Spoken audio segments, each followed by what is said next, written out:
सर्वांना माहिती आहे की हिवाळी अधिवेशन हे नागपूरमध्ये पार पडत आहे. आपण विदर्भामध्ये आहोत आणि मुख्य गोष्ट हीच आहे की ह्या अधिवेशनातून नक्की विदर्भाला असेल, मराठवाड्याला असेल किंवा आपल्या सर्व शेतकऱ्यांना असेल काय मिळालं सरकारकडून, हा एक प्रश्न सगळ्यांनाच पडलेला आहे.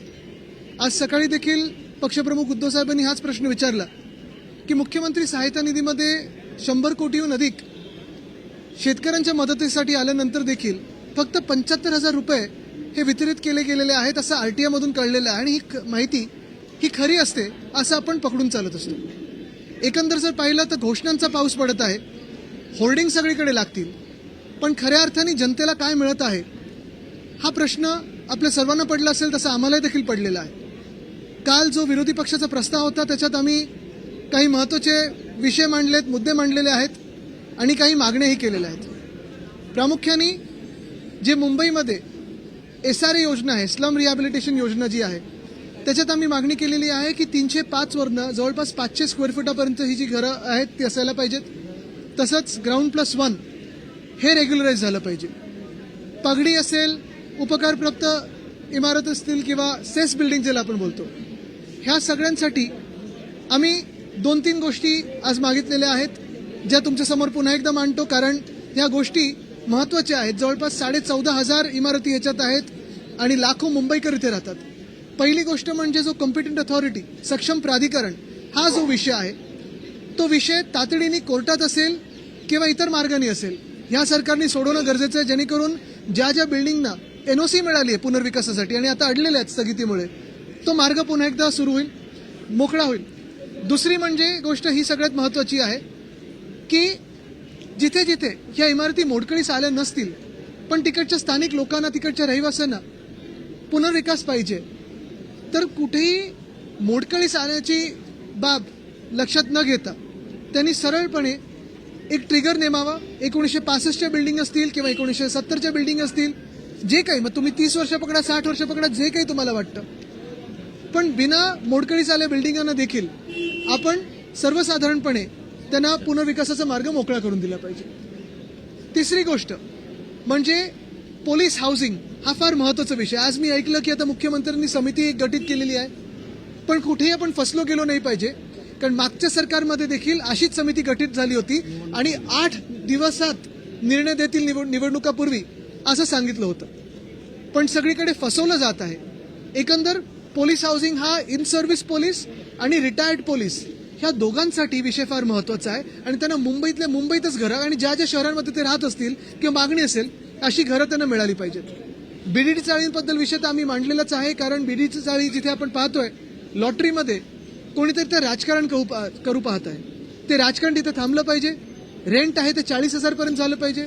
अशा अनेक गोष्टी आम्ही मांडलेल्या आहेत. पण त्याच पलीकडे जर आपण पाहिलं तर काल नगरविकास खात्याच्या मंत्र्यांनी ज्या घोषणा केल्या, घोषणांचा पाऊस पडलेला आहे, त्या घोषणांमध्ये OC बिल्डिंग्स म्हणजे ज्या OC प्राप्त बिल्डिंग्स नाही आहेत त्यांच्याबद्दल एक महत्त्वाची घोषणा केली की आता आम्ही जे काही जास्तीचे कर लागतात वगैरे ते सगळे माफ करू. ठीक आहे, हा जनतेला फायदा कदाचित होऊ शकतो, पण दुसरी बाजू ह्याच्यातून ही, आम्ही विरोध नाही करत स्कीमला, पण जो बिल्डरांना तुम्ही पेनल्टी लावणार होता, दंडात्मक कारवाई होणार होती, नगरविकास खात्याच्या मंत्र्यांनी सांगावी की तिथे सेटिंग होऊन बिल्डरांना तुम्ही माफ करताय की जनतेला खरोखर माफ करताय. बिल्डरांवरचा जो दंड आहे तो माफ करताय का, हा देखील प्रश्न, याचं उत्तर त्यांनी देणं गरजेचं आहे.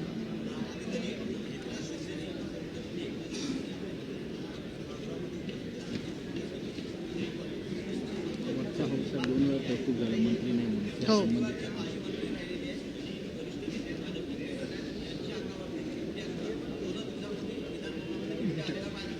बघा परिस्थिती हीच आहे की एका बाजूला जंगल कापतात, दुसऱ्या बाजूला बिबट्या जेव्हा शहरात येतो तेव्हा आमच्या सगळ्या आमदारांचे थोडे विषय ज्वलंत होतात इथे, कारण भाजप सरकार जंगल कापतं म्हणजे बिबट्यांचे घरं कापतं आणि बिबट्या आपल्या घरात आल्यानंतर आपण अर्थात बोलायला गरजेचं असतं, पण वरचा हाऊस 2 वेळा तहकूब झालं कारण मंत्रीच नाही.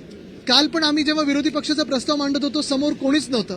आणि खरी गोष्ट ही आहे की जरी एकनाथ शिंदेनी सांगितलं असेल की त्यांच्या मंत्र्यांनी बसायचं, स्वतःचं काय, स्वतः तिथे असताना त्यांनी खाती वाटप नुसतं उत्तर देण्यापुरतं, दुसरं म्हणजे प्रश्न घेता येत नाही, उत्तरं देता येत नाही, समोर जे कोण प्रश्न विचारतात त्यांना समोर तोंडावर तोंड म्हणजे तोंडी काही उत्तर देऊ शकत नाही, डोळ्यात डोळे घालून बोलू शकत नाहीत. मग तुमची तयारी नसेल मंत्री बनायची तर का मग त्या पदावर तुम्ही बसलेला आहात. आणि इतरांना जेव्हा तुम्ही सांगता तुमच्या मंत्र्यांना की तुम्ही तिथे बसा, स्वतःच्या खात्याची तर उत्तरं द्यायला तुम्ही तयार आहात. आम्ही वाघ आहोत ना तिथे, बिबटे कशाला पाहिजेत. एक मिनिट. 165 कोटी रुपये अपात्र लाडक्या बहिणींना वाटप केले गेले असं बघा, त्याच्यात लाडकी बहीण योजनेमध्ये आता बहिणींना अपात्र ठरवलं जातं. लाखो बहिणींना अपात्र केलं, म्हणजे निवडणुकांपूर्वी सगळ्या पात्र होत्या.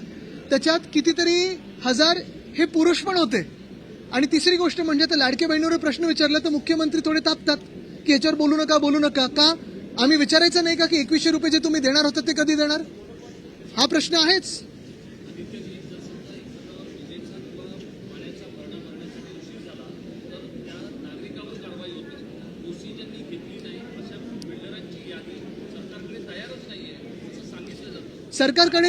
सरकारकडे ती पूर्ण यादी आलेली आहे. आणि कदाचित म्हणजे तुम्ही बघा, अच्छा हे बिल्डर्सना सगळ्यांना तर त्यांनी माफ करून टाकलेलं आहे, पण निवडणुकीत जो आनंदाचा शिदा वाटला जातो त्याच्यात ह्या बिल्डरांचं काही कॉन्ट्रीब्युशन आहे का हे तुम्ही सरकारला विचारा. यादी तर असते. आणि तुम्ही मला सांगताय की जे इमारत बांधतात, जे परवानग्या घेतात, त्यांची तुमच्याकडे यादी नाहीये, त्यांच्याकडे तुमचं रजिस्ट्रेशन नाहीये. असं कसं होऊ शकतं? म्हणजे मग सरकार चालवते की काय चालवते तुम्ही?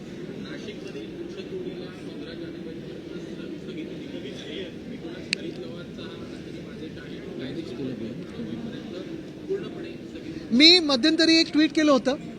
नाशिकमधले एक बिल्डर महोदय आहेत, भाजपच्या खूप जवळचे आहेत. त्यांचं नाशिकवर किती प्रेम आहे मला माहित नाही, पण ते मुख्यमंत्र्यांसमोर बसलेले आहेत आणि त्यांनी एआयला डायरेक्ट ग्रीन झोन बरोबर जोडलेलं आहे. आणि त्यांनी त्याच्यात एक उपाय दिला की तुम्हाला अत्याधुनिक आणि असं काही टेक्नॉलॉजी युक्त सगळं हे कुंभमेळा करायचं असेल तर तपोवनच्या जागी साधुग्राम बनवा.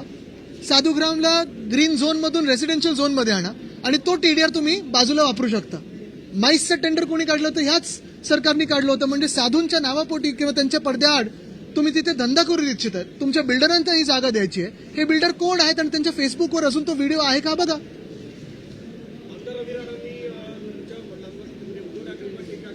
उत्तर दिलेलं आहे काला.